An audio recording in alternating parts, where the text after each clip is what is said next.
Sir வணக்கம் sir. வணக்கம். சொல்லுங்கம்மா. சார் இப்போ தாவேகா முன்னிலையில் இருக்கிற சிச்சுவேஷன்ஸ் தென்படுது. கிட்டத்தட்ட 99, 100 தொகுதிகள் வரைக்கும் முன்னிலையில் இருக்கிறாங்க. அதிமுக சரி.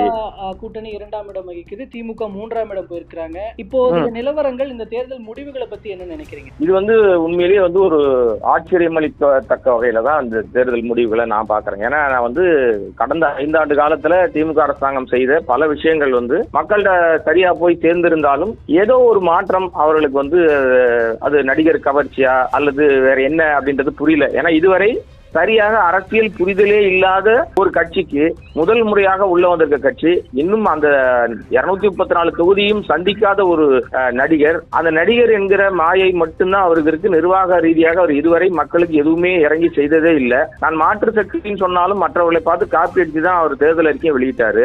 அப்படி இருக்கும்போது அவர்கள் தபால் ஓட்டுல இருந்து அவர்கள் முன்னிலை பெற்று வந்து கொண்டிருக்கிறார்கள் என்பது இது நமக்கு புரியாத ஒரு விஷயமாக தான் இருக்குது. ஆனால் என்னை பொறுத்தவரை இப்போது கிடைத்திருக்கிற அதிகாரத்தை ஒருவேளை தாவேகா வெற்றி பெற்றால், ஏன்னா இன்னைக்கு இன்னும் நேரம் இருக்கிறது.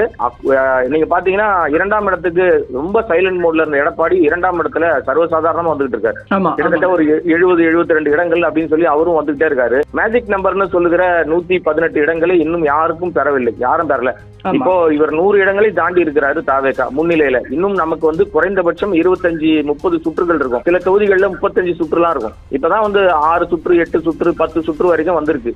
இன்னும் நம்ம கிட்டத்தட்ட கடக்க வேண்டிய தூரம் ரொம்ப தூரம். கடக்க வேண்டிய தூரம் ரொம்ப இருந்தாலும் 2ஆம் இடத்துல இருக்கிற அதிமுகவுடைய செயல்பாடுகள் நமக்கு நம்ம ஒரு புதிய ஒரு விஷயமாக தான் பார்க்கப்படுது. அந்த வகையில மேஜிக் நம்பரே வரல அப்படின்னு சொன்னா நிச்சயமாக 2ஆம் இடத்துல இருக்கிற அதிமுகவும் வழக்கம் போல தாவேகவும் ஒன்றாக இணைவதில் எந்த மாறுபட்ட விஷயம் இருக்க போறதில்லை. அவங்க 2 பேரும் ஒன்றும் பெருசா பிரச்சாரங்களை அடிச்சுக்கவும் இல்லை, பெருசா ஒன்றும் அவங்க ஒருத்தரை தாடிக்கவும் இல்லை. கடைசி நாள்ல தான் விஜய் எடப்பாடியை திட்டினாரு, அதிமுக திட்டினாரு. அது முன்னாடி வரைக்கும் திமுக மட்டும்தான் அவர் சொல்லிக் கொண்டிருந்தார். இப்போ திமுக செய்த மிகப்பெரிய தவறாக நான் என்ன பாக்குறேன்னா, கூட்டணி கட்சிகளை அவர் சரியாக கையாளாமல் அவர் இது வேண்டாம் ஒதுக்கி விட்டுருந்தா அவர் நிச்சயமாக ஒரு பெரிய மரியாதை கிடைச்சிருக்கும். திமுகவை சேர்த்தது பெரிய பலவீனம். காங்கிரஸை உதறி விட்டுருக்க வேண்டும். காங்கிரஸை கூட்டணி சேர்த்தது பெரிய தப்பு. இன்னும் பல இடங்கள்ல 60 புதிய வேட்பாளர்களை போட்டாங்க. அந்த வேட்பாளர்களை போட்ட இடங்கள் எல்லாம் அவர்கள் பின்னடைவு தான் சந்திச்சிருக்காங்க. உள்ளடி வேலைகள் நிறைய நடந்திருக்கு. இப்ப உதாரணத்துக்கு சென்னை தலைநகர்ல 16 இடங்களிலும் அவர்கள் பின்னடைவை சந்திச்சிருக்காங்க. அதுல டி நகர், குறிப்பாக டி நகர்ல புசி ஆனந்த் பிரச்சாரத்துக்கே போல, ஒரே ஒரு முறை தான் பிரச்சாரம் பண்ணாரு. அதுக்கப்புறம் விஜய் கூடவே சுத்திட்டு தெரிஞ்சாரு. ஆனால் அங்கே திமுகவுக்கு சேர்ந்தவர்களுடைய அந்த கட்சியை சேர்ந்தவர் அவங்க பொண்ணு திடீர்னு பிரச்சாரத்திலே விஜய் கட்சியிலேயே பிரச்சாரத்துல தாவேக்கால இணைஞ்சிட்டாங்க. சிட்டிங் எம்எல்ஏவா இருக்கிற பொண்ணு தாவேக்காக்கு கட்சி மாறினா. காரணம் என்னன்னா, அவருக்கு சீட்டு வழங்கப்படல. அது மாதிரி ஒரு 60 இடங்கள்ல திமுக புதிய வேட்பாளர்களை போட்டதனுடைய விளைவு, அதன் பலனை திமுக அனுபவிக்கிறது. வெற்றி தோல்வி என்பது சகஜம், அது ஒரு பெரிய விஷயம் இல்லை. எனக்கெல்லாம் உண்மையிலே பெரிய அதிர்ச்சி என்னன்னா, இவ்வளவு மோசமான ஒரு நிலைமைக்கு திமுக தள்ளப்படும் அப்படின்னு நினைக்கல. ஏன்னா அவர்கள் 5 ஆண்டு காலத்துல பெரிய அவங்க மீது எந்த அதிருப்தியும் இல்ல, நிறைய நல்ல விஷயங்களை செய்திருந்தார்கள். ஆனால் அது எதுவும் எடுபடாம நடிகர் மாயை களத்துல வருது.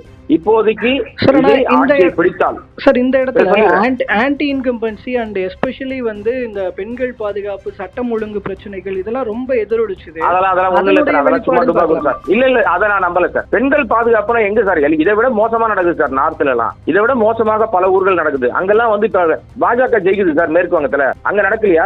உத்தரப்பிரதேசல பாஜக ஜெயிக்குது, அங்க நடக்கலையா? அசாம்ல பாஜக ஜெயிக்குது, அங்க நடக்கலையா? நீங்க அதெல்லாம் இவங்கள கட்டமைக்கப்பட்ட பொய் சார்.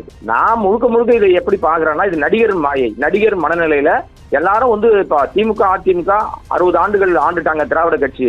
மாற்றாக ஒரு பையன் வந்திருக்கான், 2 பேரையும் இல்லைன்றான், நாம இவனுக்கு ஒரு போடுவோம் அப்படின்னு போதா குறைக்கு அந்த குழந்தைகள் அந்த வாக்கு நிச்சயமாக பெருசா ஈடுபட்டு இருக்கு. குழந்தைங்கிட்ட போய் இன்ஃபுளுன்ஸ் பண்ணாரு இல்லையா? அது பேரண்ட்ஸ் கிட்ட ஒரு எதிர்பார்ப்பை ஏற்படுத்தி அதன் அடிப்படையில தான் இந்த வாக்கு சதவீதம் வந்திருக்கே தவிர, நீங்க சொல்ற மாதிரி சட்டம் ஒழுங்கு பிரச்சனை எல்லா ஆட்சியிலும் சட்டம் அதிமுக ஆட்சியில் சட்டம் ஒழுங்கு ரொம்ப அப்படியே பல்ல காட்டுச்சா?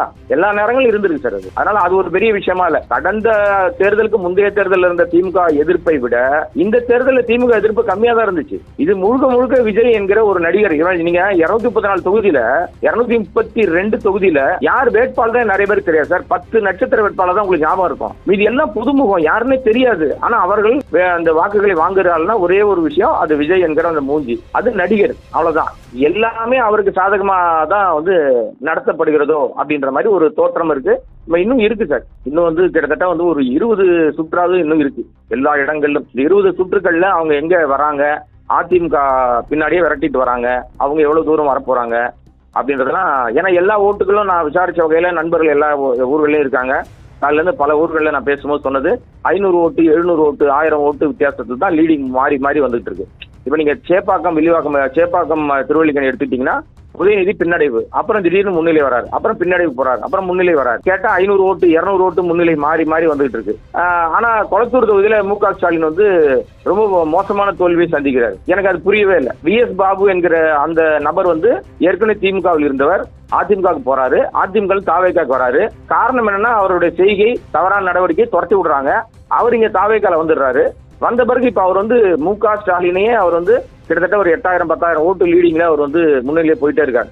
தொடர்ச்சியாக அவர் லீடிங்லேயே தான் இருக்காரு, இறங்கவே இல்லை. ஒரு சுற்று கூட மு.க. ஸ்டாலின் முன்னிலை வைக்கவே இல்லை. அப்ப இதை எப்படி நம்ம எடுத்துக்க முடியும்? அதனால வந்து ஆட்சி மாற்றம் என்பது மக்களால் கொடுக்கப்பட்டிருந்த அதை தலைவணங்கி ஏத்துக்கிட்டு இந்த புதிய ஆட்சி வருகிற ஒருவேளை விஜய் ஆட்சியை பிடிச்சாருன்னா, தன் நிர்வாகத்தை வந்து சரியா பண்ணலைன்னா அடுத்து வருகிற நேரங்கள்ல அவரை வந்து இதே மாதிரி துரத்தி அடிச்சிருவாங்க. அவ்வளவுதான். தக்க வைத்துக் கொண்டால் மக்கள்கிட்ட அரசியலை கத்துக்கிட்டு நிர்வாகத்தை சரியா பண்ணாருன்னா விஜய் ஒரு மாற்று அரசியல்வாதியாக பார்க்கப்படுவார். நான் நடிகர் மனநிலை யாரையும் நான் பார்க்க மாட்டேன், கண்ணாடி எத்தனை கார்லயே போவேன், பழைய மாதிரியே அதே மாதிரி இருந்தாருன்னா அவருக்கான சரிவு என்பது இதே நிலை நீடித்தல் நடக்கும். இப்போ மாயையில போட்டிருக்காங்க சார், இந்த முழுக்க வாக்கு வந்து விஜய் ஏதோ பெருசா மாத்திடுவாரு அப்படின்னு நம்பி வாக்குகளை செலுத்தி இருக்கிறார்கள். அந்த நம்பிக்கையை காப்பாற்றுவாரா விஜய் என்பது பொறுத்திருந்து தான் பார்க்கணும். கண்டிப்பாக சார், உங்களுடைய கருத்துக்களுக்கு ரொம்ப நன்றிங்க சார். நன்றி சார்.